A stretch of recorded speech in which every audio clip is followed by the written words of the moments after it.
Kwa jina mimi naitwa Mercy Zero. Mimi ni community health promoter. Nafanya kazi Kilifi County, Mariakani Ward. Niko attached na Mariakani Sub County Hospital.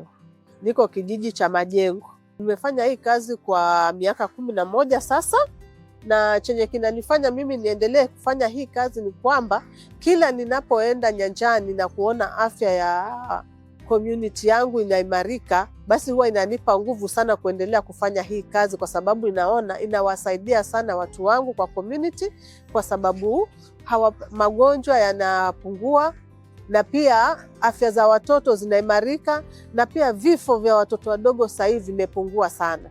Kazi yenye ninafanya mimi ni kupeleka health talks kwa community, kufanya mobilization kama kuna chanjo zinatakana watoto wapate, na husika sana nyanjani kuwahimiza kina mama walete watoto wapate chanjo, na kusaidia pia kina mama wenyewe wakiwa wajawazito wapate chanjo ili kukinga maradhi na pia kupata watoto walio salama na healthy sana.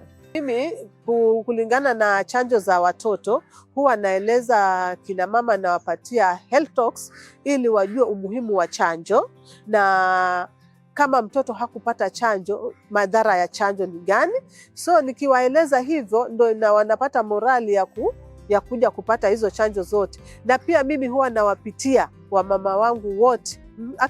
Akishajifungua niko na yeye, natembea na yeye mpaka mtoto afike miaka 5. Na pia akitoka hospitali nampitia nijulie, je, mtoto amepata chanjo na anaendelea vipi? So hiyo pia inawapa nguvu kuonyesha kuwa pia mimi niko concerned na life ya watoto wao, na pia nataka maendeleo kwa kijiji chetu kupitia hao wamama.